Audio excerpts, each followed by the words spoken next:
Atenção, emissoras da rede RCR para o toque de 5 segundos. A partir de agora, você acompanha as principais notícias do dia. Jornal Brasil Hoje. Horário de Brasília, pontualmente 7 horas. Muito bom dia para você sintonizado conosco em uma das emissoras da Rede Católica de Rádios espalhadas por todo o Brasil. Hoje, sexta-feira, dia 5 de junho, Dia Mundial do Meio Ambiente. Bom dia, eu sou Kleber Moleta. Bom dia, eu sou o Jorge Teles e vamos aos assuntos de hoje. Brasil ocupa o terceiro lugar em mortes por Covid-19. País superou Itália nesta quinta-feira. Abraham Weintraub e Carla Zambelli prestam depoimento à Polícia Federal em Brasília.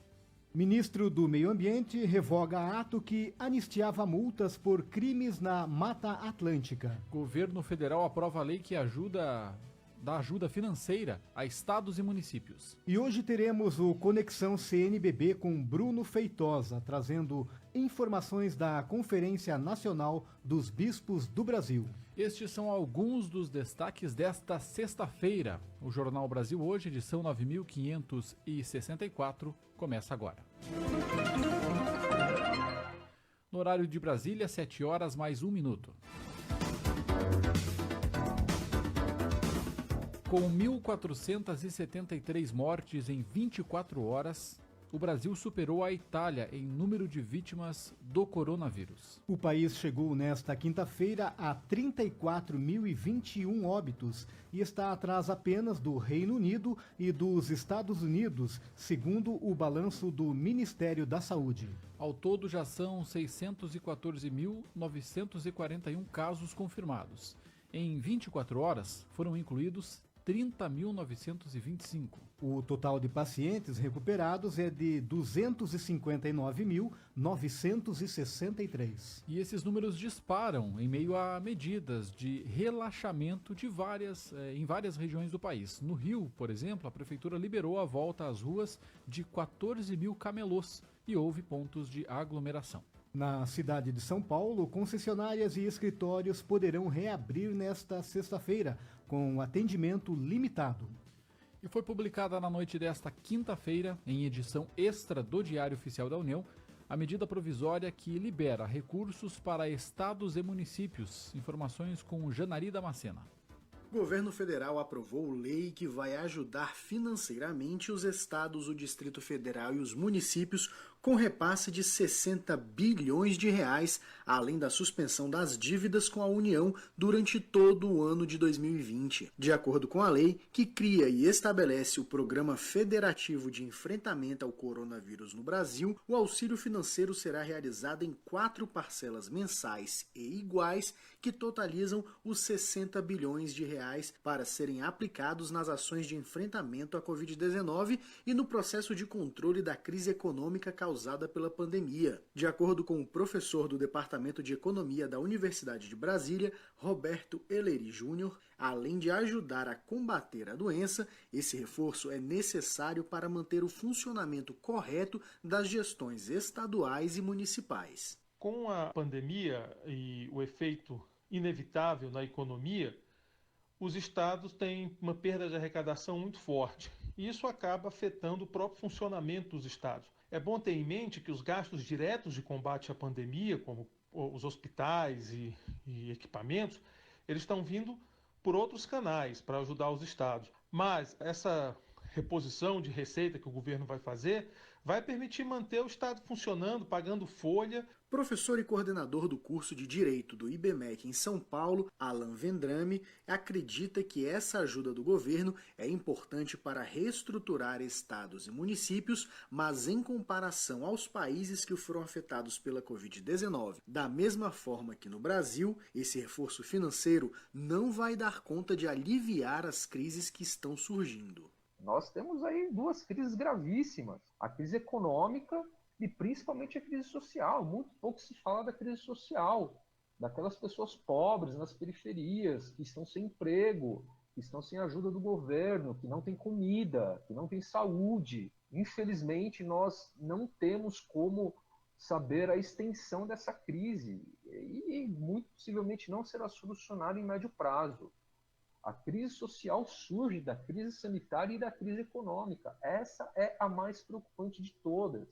A divisão dos recursos será de acordo com a população apurada a partir dos dados mais recentes do Instituto Brasileiro de Geografia e Estatística, o IBGE, e nas localidades mais afetadas pela Covid-19. A outra parte deste projeto é a suspensão das dívidas de estados e municípios com a União, inclusive os débitos previdenciários parcelados pelas prefeituras, que venceriam ainda este ano. Com isso, o valor estimado do benefício é de 65 bilhões de reais. Os valores não pagos pelos governos locais serão atualizados e incorporados ao saldo devedor da dívida de 2022. Reportagem Janari Damasceno.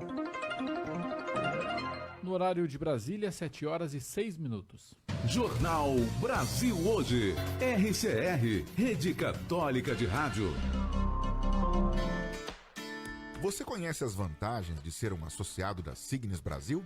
O associado da Signes participa de uma grande rede de comunicação para uma cultura de paz e comunhão eclesial. As emissoras de rádio associadas à Signes podem transmitir a programação jornalística gerada pela RCR, como o Jornal Brasil Hoje, boletins, entre outros conteúdos que estão disponíveis nos sites rcr.org.br e signes.org.br. Os associados também têm contrato de streaming e plataforma de site com preços diferenciados, entre outras vantagens. Seja um associado da Signes Brasil, a Associação Católica de Comunicação, entidade reconhecida pela CNBB, filiada à Signes Mundial e Signes América Latina e Caribe. Signes, Associação Católica de Comunicação, animando e congregando profissionais e meios de comunicação católicos e de inspiração cristã do Brasil. Saiba mais em signes.org.br.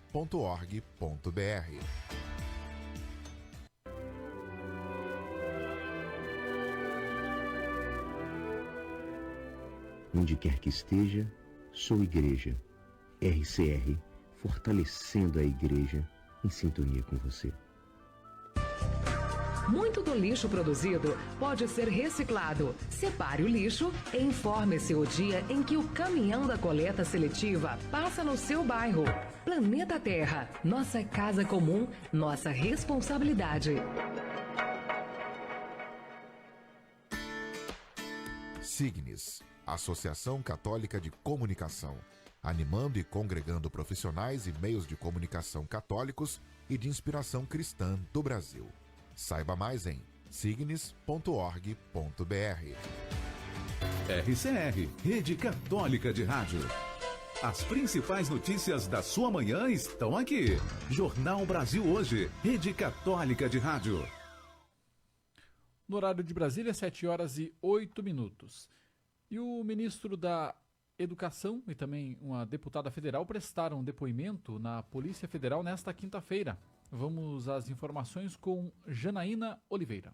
A quinta-feira foi agitada na Polícia Federal em Brasília. A PF recebeu na superintendência o ministro da Educação, Abraham Weintraub, e a deputada federal pelo PSL de São Paulo, Carla Zambelli. Weintraub chegou ao local por volta das 3 da tarde e saiu 20 minutos depois. Ele foi prestar depoimento que estava marcado pelo caso que apura se ele cometeu racismo contra os chineses. O ministro preferiu entregar o depoimento por escrito. No começo de abril, Weintraub fez em uma rede social insinuações de que a China poderia se beneficiar de propósito da crise mundial causada pelo coronavírus. O ministro da Educação não quis falar com a imprensa ao sair da PF. Já a deputada Carla Zambelli falou. Ela, que compareceu à Polícia Federal para prestar depoimento no inquérito das fake news do Supremo Tribunal Federal, disse que o processo está atacando a liberdade de expressão.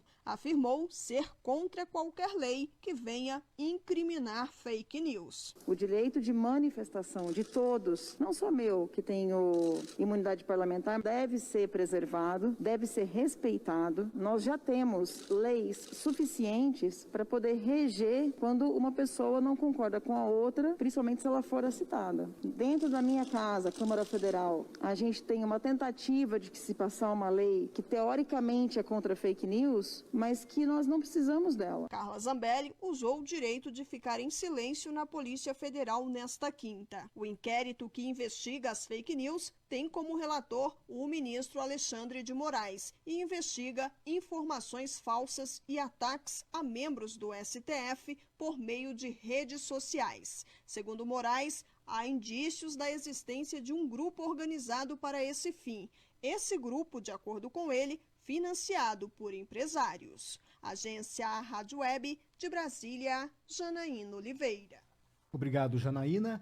E a Polícia Civil investiga a morte do menino Miguel Otávio Santana da Silva, de 5 anos, que caiu do 9º andar de um prédio em Recife, Pernambuco. Segundo a polícia, a criança passava o dia no trabalho da mãe, a empregada doméstica Mirtes Renata, no apartamento dos patrões. Na tarde da última terça-feira, Mirtes precisou sair para passear com os cachorros da família e deixou o filho com a patroa, primeira-dama da cidade de Tamandaré, litoral sul de Pernambuco. O menino saiu do apartamento, no 5º andar, para procurar a mãe. Imagens do circuito interno do edifício mostram que Miguel entrou no elevador e, com a ajuda da mulher, acionou o equipamento e permaneceu nele sozinho, chegando a acionar outros andares, e parou no 9º. Nesse andar não havia tela de segurança e o garoto foi até a área livre, onde ficam os condensadores de ar-condicionado. Miguel então subiu no parapeito, desequilibrou e caiu. A polícia chegou a prender a mulher em flagrante por homicídio culposo, quando não há intenção de matar, mas ela foi liberada após pagar fiança de R$20 mil. A polícia segue investigando o caso. Horário de Brasília, 7h12. Jornal Brasil Hoje. RCR, Rede Católica de Rádio. A fraternidade transforma consciências e orienta o sentido de nossas vidas como dom e compromisso para construir a convivência solidária em nossas famílias, na sociedade e em nosso planeta. Ver, sentir compaixão e cuidar dos mais necessitados e do meio ambiente são gestos do bom samaritano, que estimulam a construção de um mundo mais justo, fraterno e sustentável. Campanha da Fraternidade 2020. Realização CNBB. RCR, por meio da comunhão, emissoras em todo o Brasil trabalhando de forma colaborativa e utilizando da força criativa do rádio para consolidar e disseminar a comunicação inspiradora nos ideais evangelizadores. Rede Católica de Rádio, fortalecendo a Igreja no Brasil. Junte-se a nós. Acesse rcr.org.br.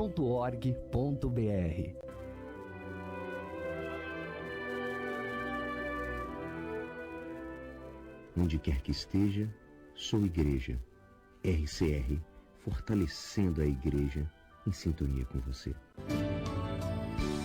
Na confusão das vozes e mensagens que nos rodeiam, temos necessidade de uma narração humana que nos fale de nós mesmos e da beleza que nos habita. Temos necessidade de uma narração que saiba olhar o mundo e os acontecimentos com ternura. 54º Dia Mundial das Comunicações Sociais. Para que possas contar e fixar na memória. A vida faz-se história. Sabe aquela notícia que você recebeu num grupo ou aquela informação postada nas redes sociais que você ficou na dúvida? Não passe adiante. Confira a autoria do texto, observe a data em que a notícia foi publicada, cheque as fontes e busque informação no seu veículo de confiança. Jornal Brasil Hoje. Jornalismo com responsabilidade. Rede Católica de Rádio. Horário de Brasília, 7h14. O ministro do Meio Ambiente, Ricardo Salles, revogou nesta quinta-feira o despacho assinado por ele mesmo em abril, que poderia cancelar infrações ambientais e regularizar invasões em área de Mata Atlântica, Confira com Leno Falck. O ministro do Meio Ambiente, Ricardo Salles, revogou um ato dele de abril deste ano que poderia cancelar infrações ambientais na Mata Atlântica, como desmatamento e queimadas. Além disso, regularizava invasões no bioma ocorridas até julho de 2008. A decisão de Salles poderia levar o IBAMA a deixar de exercer poder de polícia na proteção do meio ambiente. Na prática, quem destruiu áreas da mata não precisaria recuperar o que foi destruído. Segundo o ambientalista Fábio Feldman, trata-se de mais um ato grave do ministro. Eu acho que tem essa questão da maneira como foi feita, a tentativa de, como o próprio Salles falou naquela reunião famosa ministerial, quer dizer, se a gente for para o judiciário, a gente corre o risco de perder. Quer dizer, se a gente for tentar mudar a lei no Congresso, não conseguimos aprovar. Então foi usar de um subterfúgio, aproveitando inclusive esse momento da pandemia. Eu acho que esse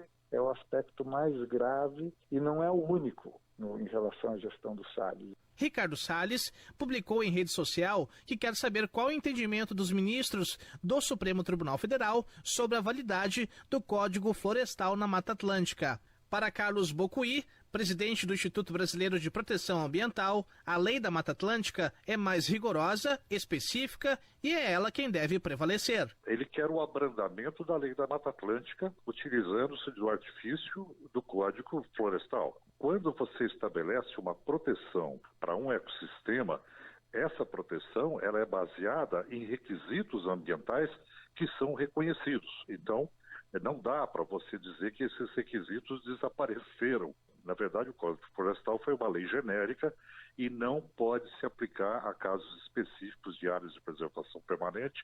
Portanto, deve prevalecer a lei mais restritiva, mais técnica, que a lei da Mata Atlântica. Entre 2018 e 2019, o desmatamento na Mata Atlântica cresceu 27%, segundo o relatório divulgado em maio pela Fundação SOS Mata Atlântica e pelo Instituto Nacional de Pesquisas Espaciais, o INPE. Agência Rádio Web de São Paulo, Leno Falck. Obrigado, Leno, e vamos falar sobre ações para o setor da cultura. O plenário do Senado aprovou ontem o repasse de 3 bilhões de reais da União para os fundos culturais dos estados, municípios e do Distrito Federal. O dinheiro deverá bancar um auxílio financeiro de R$ 600 reais para os trabalhadores do setor e a manutenção de empresas e espaços culturais, a exemplo de escolas de música e dança, circo e bibliotecas comunitárias. Segundo o senador Randolph Rodrigues, o projeto se tornará a Lei Aldir Blanc, em homenagem ao compositor que morreu há um mês, vítima de Covid-19. A proposta, que também prorroga por um ano os projetos bancados com recursos públicos, segue agora para a sanção presidencial. E já que estamos falando de cultura, vamos chamar o repórter Carlos Eduardo Bittencourt, que traz uma sugestão de entretenimento para quem mora no Rio de Janeiro. Aqui no Rio de Janeiro, a pandemia da Covid e, consequentemente, o isolamento social fizeram ressurgir uma forma de lazer que durante muitos anos foi atração na cidade, mas que há décadas não existia mais, o drive-in. Neste final de semana, ele será grande atração, com um cinema montado no estacionamento da Cidade das Artes, na Barra da Tijuca. No local, o público vai assistir filmes dentro do carro, com som direto dos rádios dos veículos. O público terá que respeitar algumas regras, como carros com 1,5 metro de distância, com apenas 2 passageiros e pessoas da mesma família, uso de máscara, velocidade máxima permitida de 30 km, proibição de vans, e as pessoas só poderão sair dos veículos para ir ao banheiro. Os ingressos serão vendidos pela internet. Para comidas e bebidas haverá atendimento delivery. O estacionamento terá capacidade para 150 automóveis. Parte da renda obtida será destinada aos trabalhadores do setor cultural, um dos mais afetados pela pandemia. Os filmes exibidos serão em sua maioria comédias, e neste fim de semana a atração é Deus é Brasileiro, de Cacá Diegues, que no mês passado completou 80 anos. O drive-in vai funcionar de terça a domingo, inicialmente com uma sessão. Caso a demanda seja grande, mais exibições serão abertas ao público. Outros drive-ins serão inaugurados na cidade. Um deles está sendo montado no estacionamento de uma das arenas da Cidade Olímpica. Neste drive-in, além de filmes, também poderão acontecer shows de pequeno porte e apresentações de DJs. Da Rádio Catedral, Carlos Eduardo Bittencourt para a RCR. Obrigado, Carlos Eduardo. E a igreja no Brasil se prepara para uma festa de Corpus Christi diferente. Juliana Freitas nos conta como deve ser a celebração em Vitória, no Espírito Santo. Na próxima quinta-feira, dia 11 de junho, a Igreja Católica celebra a festa de Corpus Christi, que reúne todos os anos cristãos em procissões. Este ano, diante da pandemia de Covid-19 e a recomendação das autoridades de saúde para que as pessoas cumpram o distanciamento social e não façam aglomeração, a Arquidiocese de Vitória se reinventou, está organizando a festividade de uma forma diferente. Seguindo as orientações do arcebispo Dom Dario Campos, a Catedral de Vitória vai transmitir a missa às 5 horas da tarde e às 6 horas da noite um carro com o Santíssimo Sacramento vai sair pelas ruas da capital do Espírito Santo, abençoando os fiéis que são convidados a enfeitar suas janelas e varandas para homenagear Jesus na Eucaristia. Um outro carro seguirá atrás recolhendo alimentos e produtos de higiene e limpeza que serão entregues a pessoas que estão passando dificuldades. Nesse mesmo dia, pela manhã, Dom Dario vai celebrar com os padres da Arquidiocese de Vitória a Missa dos Santos Olhos. A igreja estará fechada e os fiéis poderão participar do momento pelas transmissões em rádio e nas redes sociais. Da Rádio América em Vitória, Juliana Freitas para a RCR. Jornal Brasil Hoje. Você conhece as vantagens de ser um associado da Signes Brasil? O associado da Signes participa de uma grande rede de comunicação para uma cultura de paz e comunhão eclesial. As emissoras de rádio associadas à Signes podem transmitir a programação jornalística gerada pela RCR, como o Jornal Brasil Hoje, boletins, entre outros conteúdos que estão disponíveis nos sites rcr.org.br e signes.org.br. Os associados também têm contrato de streaming e plataforma de site com preços diferenciados, entre outras vantagens. Seja um associado da Signes Brasil, a Associação Católica de Comunicação, entidade reconhecida pela CNBB, filiada à Signes Mundial e Signes América Latina e Caribe. Signes, Associação Católica de Comunicação, animando e congregando profissionais e meios de comunicação católicos e de inspiração cristã do Brasil. Saiba mais em signes.org.br. Fidelidade aos valores do Evangelho, respeito à vida e à dignidade humana, postura ética nas práticas religiosas, contribuição com a educação, cultura e cidadania, espírito de solidariedade, comunhão e partilha, inovação tecnológica, responsabilidade socioambiental. Estes são os nossos valores. RCR, fortalecendo a Igreja no Brasil através das ondas do rádio. Sabe aquela notícia que você recebeu num grupo ou aquela informação postada nas redes sociais que você ficou na dúvida? Não passe adiante. Confira a autoria do texto, observe a data em que a notícia foi publicada, cheque as fontes e busque informação no seu veículo de confiança. As principais notícias da sua manhã estão aqui. Jornal Brasil Hoje, Rede Católica de Rádio. Horário de Brasília, 7 horas 23 minutos. Conexão CNBB. Você conectado com as notícias da Igreja Católica no Brasil. E de Brasília temos agora a participação do Bruno Feitosa com as informações da CNBB, a Conferência Nacional dos Bispos do Brasil. Bom dia, Bruno, tudo bem? Bom dia, Kleber, bom dia, Jorge e todos os nossos ouvintes. Tudo bem, graças a Deus. Que bom. Bruno, hoje é Dia Mundial do Meio Ambiente e nós começamos essa conversa falando sobre o cuidado com a casa comum, que é um tema central da encíclica Laudato Si, do Papa Francisco, e muito bem explicado pelo presidente do Conselho Indigenista Missionário, o Dom Roque Palocci, em uma entrevista ao portal da CNBB. O que você destacaria dessa entrevista para o nosso ouvinte? Nessa entrevista, Dom Roque conversou com a gente um pouquinho sobre esses desafios ambientais, né, diante dessa Semana do Meio Ambiente, trazendo essa temática, novamente, a gente falando da encíclica Laudato Si, e ele fala dos desafios ambientais, dessa realidade amazônica, né, da vivência próxima que ele tem da realidade dos povos indígenas, já que ele, como você mencionou, é o presidente do Conselho Indigenista Missionário. Ele destaca nessa conversa um ponto importante, que é a formação de liderança. Ele disse que para a igreja poder contar com agentes de pastoral, ministros ordenados com a sensibilidade socioambiental, né, como pede o Papa na exortação Querida Amazônia, é necessário, abre aspas, um árduo trabalho de formação em ecologia integral e, sem dúvida, o mais importante, né, precisamos passar por um processo de conversão ecológica em nível pessoal e coletivo, fecha aspas. No Rock também recordou ainda que a igreja assumiu, né, ser aliada dos povos originários e amazônicos, né, e com isso, né, se compromete a escutar esse grito dos pobres da terra, né, de fazer ressoar esse grito, né, com denúncias das estruturas de morte que exploram aí o povo da Amazônia. Né, Dom Roque também destaca que a missão deles, né, ele diz, abre aspas, a nossa missão é ser presença onde a vida estiver mais ameaçada, voz que anuncia e denuncia e assumir a defesa da vida, da terra e dos direitos, reconhecendo e valorizando o protagonismo dos povos, fecha aspas.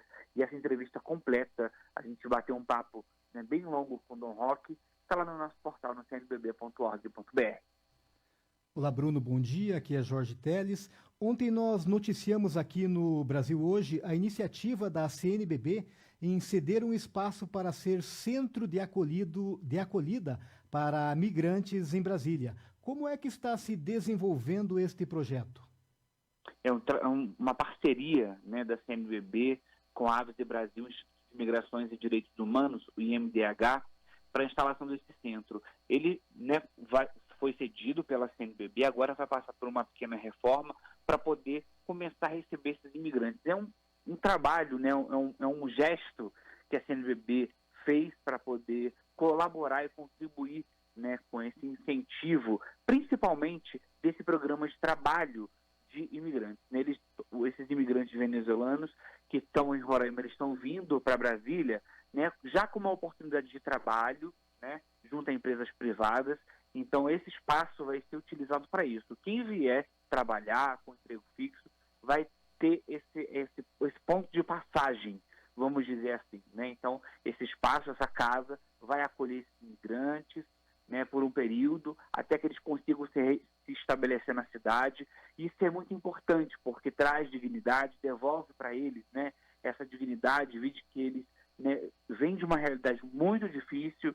Então, assim, eles já vêm sendo acolhidos lá em Roraima, já é um trabalho que, só que a gente conhece a realidade de Roraima, são muitos venezuelanos, então, eles participando desse programa, né, de oportunidades de trabalho, é uma forma de renovar, né, e dar um pouco mais de dignidade para essas pessoas que estão nesse processo. De acordo com o vice-presidente da CNBB, Dom Mário Antônio, que é bispo, né, de Roraima, ele disse que essa realidade da migração entre Venezuela e Brasil continua, né? Por isso é importante cada um fazer a sua parte e acolher essas pessoas. Ele disse que a falta de emprego, a fome, a insegurança, as enfermidades são para os migrantes um teste de sobrevivência. Por isso, os venezuelanos mantêm a esperança, né, de uma nova vida no Brasil, de terem um lugar digno para morar, de conseguirem um trabalho e se integrarem novamente na sociedade. Antes de terminar, pessoal, quero convidar todo mundo, né, para... A gente tem feito bastante lives, né, todos os ouvintes ficarem ligados aí nas lives que a CNBB tem feito, tem realizado durante a semana. Cada dia tem uma live diferente com um assunto, e amanhã, isso tanto no Facebook da CNBB quanto no YouTube. E amanhã vai acontecer uma live especial, né, em solidariedade aos povos da Amazônia. Então, amanhã às 8 horas da noite, quem vai comandar essa live é a banda mineira J Quest. Essa live vai ser no canal da banda mesmo, no YouTube, e tudo que for arrecadado vai ser destinado especialmente para as dioceses e prelazias da região amazônica, por meio da campanha Amazônia Precisa de Você, que é organizada aí pela Pontifícias Obras Missionárias, a Rede Eclesial Pan-Amazônica, que tem o apoio da CNBB, da Caritas Brasileira e da Conferência dos Religiosos do Brasil. Então, muito importante que todo mundo acompanhe, ajude. A gente sabe que a realidade do país nessa pandemia está muito difícil, então vamos apoiar, vamos ajudar. Todas as informações estão lá no cnbb.org.br. Eu fico por aqui, até semana que vem. Esse foi o Bruno Feitosa, com o Conexão CNBB direto de Brasília. E como nós falamos aí, voltamos ao assunto do início do programa, o coronavírus. No mês de junho, várias capitais brasileiras ampliaram a reabertura das atividades em meio à pandemia do coronavírus. As primeiras restrições foram adotadas em março, com decretos locais. E atualmente, alguns setores já estão funcionando com precauções e cuidados. É o caso, por exemplo, de comércio de shoppings, igrejas e templos, academias e parques, e a depender, isso varia, né, de cada localidade. Com base em dados colhidos pelo site G1 junto às secretarias estaduais de saúde, estão nas capitais 43% dos casos de coronavírus e 54% das mortes em razão da Covid-19 no Brasil. Como nós já noticiamos, ontem foi um recorde de mortes em um único dia no Brasil e o país chegou a 34.021 mortes por coronavírus, com 614.941 casos confirmados da doença, segundo o Ministério da Saúde. A primeira morte foi registrada em março. Em menos 6 capitais, junho marca o começo da flexibilização das medidas restritivas, como em Belém, Fortaleza, Manaus, Recife, Rio e São Paulo. E mesmo com essa perspectiva de reabertura, muitos especialistas dizem que ela é equivocada porque os casos continuam aumentando. Jornal Brasil Hoje. E chegamos ao fim de mais esta edição. Nos trabalhos técnicos, Denis Santos. A apresentação foi de Kleber Moleta e de Jorge Teles. A direção de jornalismo, Alessandro Gomes. A produção e geração de conteúdo é da Rede Católica de Rádios e da Rádio Cultura FM de Guarapuava, no Paraná. Outras notícias você confere no site rcr.org.br. Um bom dia, bom fim de semana e até segunda. Até segunda. Rede Católica de Rádios. Jornal Brasil Hoje.